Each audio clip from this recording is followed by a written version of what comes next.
Good afternoon all of you. Today's our topic chapter 5 life process, जो आपका class 10th का biology का chapter है। आज हम इसके इम्पोर्टेंट क्वेश्चंस देखते हैं। जैसे कि आपके पास first question, what roles does bile play in digestion. मतलब इसमें जो डाइजेशन में बाइल का रोल होता है वो क्या रोल होता है। जैसे कि आपको पता है इमल्सिफिकेशन ऑफ फैट। इमल्सिफिकेशन क्या होता है? इमल्सिफिकेशन होता है फैट के बड़े बड़े ग्लोब्यूल्स को छोटे छोटे ग्लोब्यूल्स में, स्मॉल पार्टिकल्स में चेंज करना, ये आपका इमल्सिफिकेशन होता है। क्योंकि आपके पास अगर ऐसे शॉर्ट नोट में लिखने के लिए बोर्ड के एग्जाम में इमल्सिफिकेशन आ गया तो आप तब भी लिख सकते हो कि मतलब जो भी बड़े बड़े पार्टिकल्स होते हैं फैट को, उनको स्मॉल स्मॉल पार्टिकल्स में कन्वर्ट कर देना इमल्सिफिकेशन कहलाता है। नेक्स्ट क्वेश्चन है आपके पास, name the stored food of animals.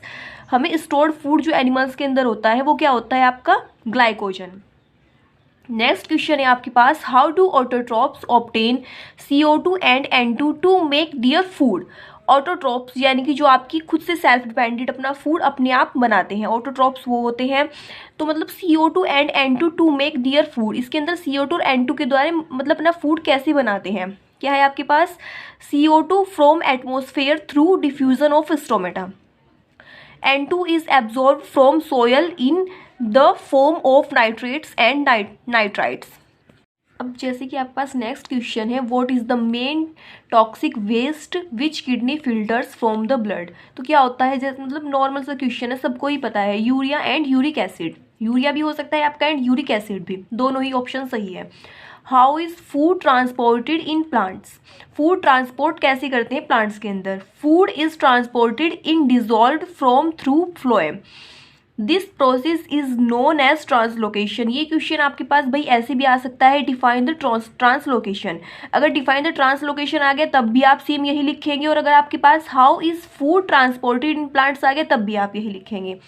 Next question है आपके पास, why is it necessary to separate oxygenated and deoxygenated blood in mammals and birds. Mammals यानी कि हम ह्यूमंस। तो इसका आंसर है, they have high energy requirement for maintaining their body temperature. This is possible only if oxygenated and deoxygenated blood remain separated. अब देखो हम लोग हैं, हम लोग को कोई भी वर्क करने के लिए बहुत ज़्यादा रिक्वायरमेंट में एनर्जी की नीड होती है, क्योंकि हमारी बॉडी का टेम्परेचर होता है उसके अकॉर्डिंग हमें हाई एनर्जी की रिक्वायरमेंट होगी। तो इसके लिए क्या है, हमें डीऑक्सीजनेटेड और ऑक्सीजनेटेड ब्लड हमें सेपरेट चाहिए होता है। जैसे कि आपने रेस्पिरेशन वाले टॉपिक के अंदर पढ़ा भी था कि oxygenated and deoxygenated blood. Next question है आपके पास, question number 7, why are the components of the transport system in highly organised plants. मतलब आपको कंपोनेंट्स बताने जो ट्रांसपोर्ट सिस्टम में मतलब कि प्लांट्स के लिए नीड होती है, जो मतलब कि हाईली ऑर्गेनाइज्ड होते हैं। जैसे आपके पास जाइलम एंड फ्लोएम है। जाइलम का मेन रोल क्या होता है? For moving water and minerals obtain the soil. जो भी वाटर एंड मिनरल्स है उनको सोयल से ऑब्टेन करके प्लांट के मतलब अदर पार्ट से उन सब तक पहुंचाना। और phloem transports products of photosynthesis from the leaves. मतलब सिंपली फॉर्म में ये चीज़ ये लोग बोलना चाह रहे हैं कि आपका जो जाइलम है वो आपकी मिनरल्स एंड वाटर्स को सोयल से प्लांट की अदर पार्ट्स तक पहुंचाता है, और ये जो फ्लोएम है आपका वो आपकी फोटोसिंथेसिस में जो आपकी लीव्स है वो फूड का वर्क करता है, उस फूड को आपकी लीव्स तक पहुंचाने का वर्क करता है। यानी ये फूड का वर्क कर रहा है और ये वाटर एंड मिनरल्स। अब आपके पास नेक्स्ट क्वेश्चन है, question number 8, what will happen if platelets were absent in the blood.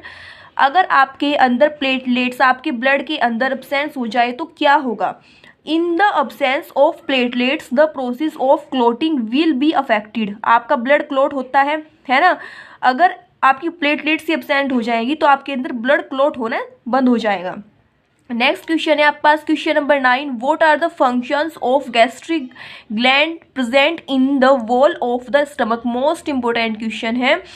अब देखो, production of pepsin enzyme that digest protein. ये क्या करता है? प्रोडक्शन करता है pepsin enzyme that digest proteins, यानी प्रोडक्शन करता है आपके पेप्सिन एंजाइम का प्रोटीन्स के डाइजेशन के लिए। Secretion of mucus for protection of inner lining of stomach. आपको पता है कि आपके स्टमक के अंदर HCl भी होता है, और HCl क्या करता है? आपके स्टमक की इनर लाइनिंग को बर्न करने का वर्क करता है। तो म्यूकस क्या करेगा? उसको प्रोटेक्शन देता है, सेक्रेट हो जाता है म्यूकस को, सेक्रेशन करेगा ये। सेक्रेट करेगा और इनर लाइनिंग को आपके स्टमक की प्रोटेक्शन देगा। नेक्स्ट क्वेश्चन है आपके पास question number 10, what is the function of digestive enzymes. Most important है ये भी। Digestive enzyme such as amylase, lipase, pepsin, trypsin etcetera. देखो ये हमारे अंदर डाइजेस्टिव एंजाइम्स होते हैं, helps in the chemical digestion of food by breaking down complex food particles into similar ones. मतलब जितने भी आपके कॉम्प्लेक्स फूड पार्टिकल्स होते हैं उन सबको सिमिलर पार्टिकल्स में ये क्या कर देते हैं, ब्रेक डाउन कर देता है। दो these simple molecules can be easily absorb by the blood. और जब ये सिंपल बन जाते हैं तो इनको आपका ब्लड क्या करता है, सिंपली एब्जॉर्ब कर लेगा and is thus transported to all the cells in the body. और आपकी बॉडी की जितनी भी सेल्स है उनके अंदर ट्रांसपोर्ट कर देगा। अब भाई देखो अगर बड़े बड़े पार्टिकल्स होंगे और कॉम्प्लेक्स होंगे तो ब्लड के अंदर थोड़ी ना वो एब्जॉर्ब हो जाएंगे, तो इसलिए क्या करता है, पहले उनको स्मॉल पार्टिकल्स में कर देता है और फिर आपके ब्लड के अंदर वो मिल जाते हैं और फिर आपकी सेल है जो उनके सभी पार्ट्स तक ही पहुंच जाते हैं। ठीक है।